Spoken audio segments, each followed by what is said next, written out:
that he wants to see how hard of a puncher the 166-pound Taylor is. And he's gotten a little taste of it so far. Short left hook on a pivot by Taylor. And that's the end of the first round. The feeling out process did not take long. Okay, listen to me. Listen, you're half asleep that round. You've got to be sharper on the jab. Don't wait on him. If you're not ready to punch, just move round, okay? You're listening to me. You're listening to me. You're with me? Yeah. Let's get this jab and right hand working now and shorten your rock up. Move side Good to side. advice, Robert McCracken, about using the jab. Now, Taylor landed this right hand right off the get-go. That was 15 or 20 seconds into the fight after a jab. And then later on in the round, Carl Froch was able to get that right hand home and push Taylor back. Not as good as Taylor's, but Taylor tested him early with that right hand. And boy, Robert McCracken gave the greatest advice to use the jab. McCracken, a 10-year pro, took a 33-0 record with 20 KOs into his only world title fight versus WBC middleweight champion Keith Holmes in 2000, and he was TKO'd in the 11th round. He finished with a 33-2 record. Round 2.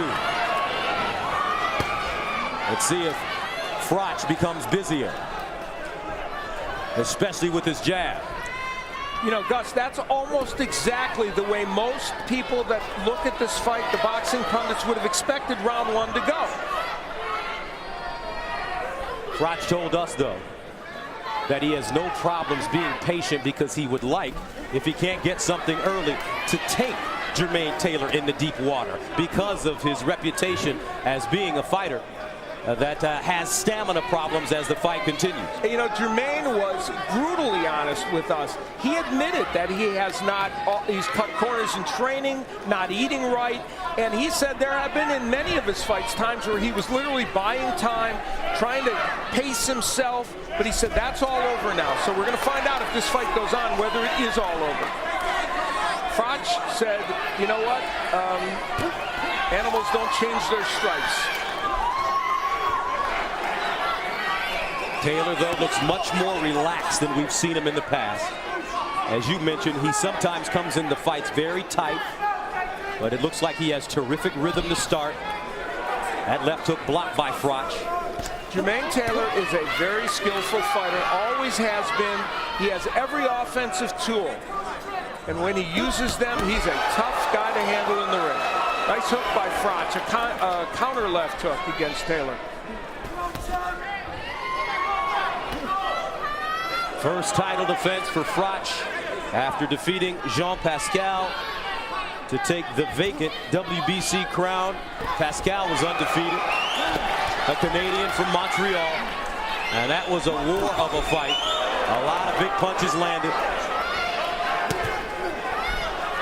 Froch is not getting off very well with his punches. He's not landing his jab, and he has a great jab. There's the uppercut. Now that's a key punch for him to try and land, but when he throws it from too far out, Froch can be countered with it. Froch has to be careful because when he comes in with both of his hands down. And that means he'd be able to be lined up for a nice short left hook. Don't pull him by the neck. Don't pull him. 23 seconds remaining in the second round scheduled for 12. The WBC Super Middleweight Championship. Froch trying to get through with a right hand. And he did land a very nice right hand there. Didn't do much damage to Taylor. Now Taylor and Froch mixing it up a bit at the end of the second round. Taylor throws some big right hands.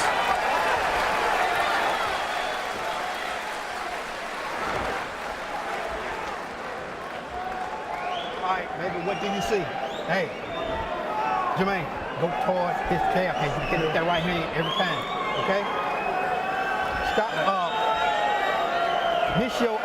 mix up you going around toward his right hand. Go toward his jab hand. Go toward his jab hand. Just stay behind your jab though. You're looking good. You're in good shape. Keep that right hand tight. You don't have to load up. Keep it tight. Keep it short. working move, and then let's be busy. Down the middle and short hooks, and when you're there, underneath straight away. Don't go wide with nothing, okay? On it. Yeah, you've nicked that one. It's one apiece, but I need you busier now. Let's start taking the fight out of them, but don't pull out. Get these gloves up and use these gloves to block, all right? Jermaine Taylor coming off a decisive 12-round decision against former IBF super middleweight world champion Jeff Lacey in his last fight, November of 2008 in Tennessee. That fight was a WBC super middleweight title eliminator and earned him the WBC's #1 ranking and an opportunity at Froch. They just had a clash of heads there a moment ago, and that's the one thing we really don't want to see in this fight, because this is obviously already shaping up as a very interesting and I think exciting fight potentially, and you just don't want a clash of heads that would create a cut.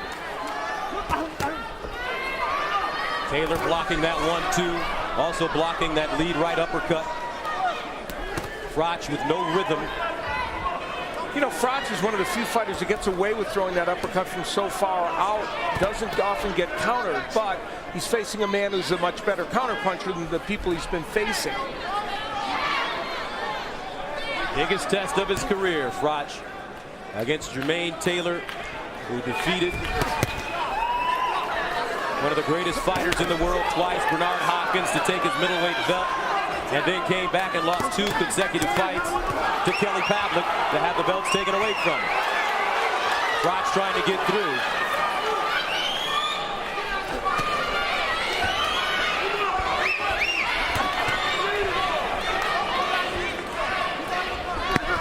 Oh, nice right hand by Taylor. That backed up Froch, but Froch steps right back and delivers a right of his own and smiles. That is quintessential Carl Froch. You hit him with a monster punch and he comes right back. He did that for 12 rounds with Jean Pascal. That's an important moment in this fight because Taylor hurt him. Taylor can't really go in after him now because he got nailed with a big right hand when he came in. Froch blocks the left hook. Froch starting to get his confidence now. Taylor continues to pop the jab.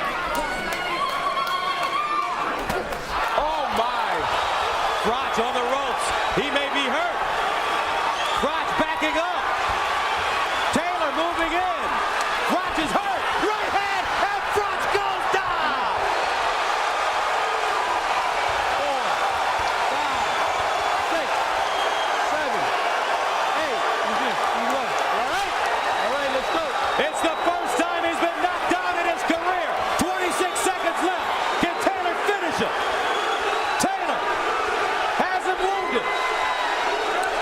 Remember the Kelly Pavlik fight where Taylor did not finish it and it came back to haunt him. 10 seconds. And Froch, another right hand left hook. Froch wobbling. And that's the end of the round. Bad intentions. One of the best rounds Give me the ice pack. for Taylor in quite some time. You had that round under control and then you went in for a big shot and left yourself wide open.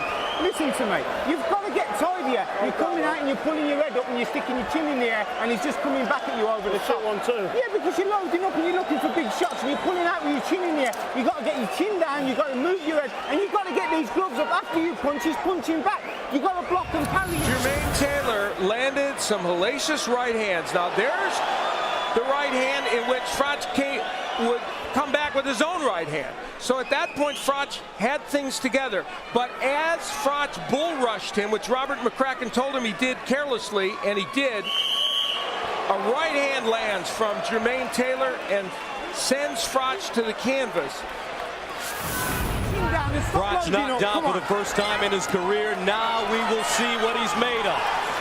Undefeated at 24-0. Carl Froch has to dig deep now because the man standing on the opposite side of the ring is a true champion.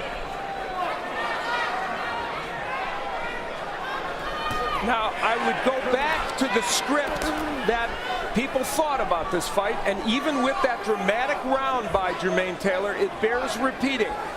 Most expected him to have a very good portion in the first part of this fight. Can he sustain it? Let him up.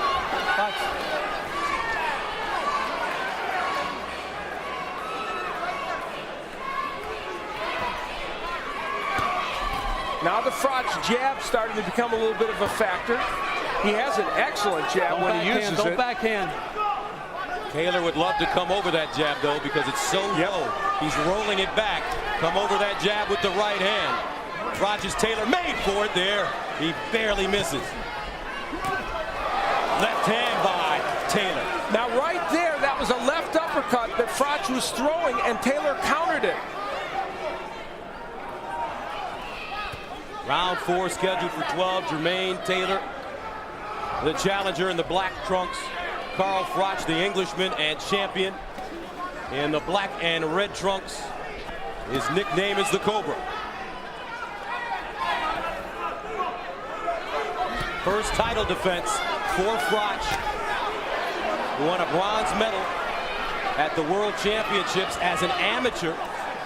One of the biggest moments of his career in Belfast, England.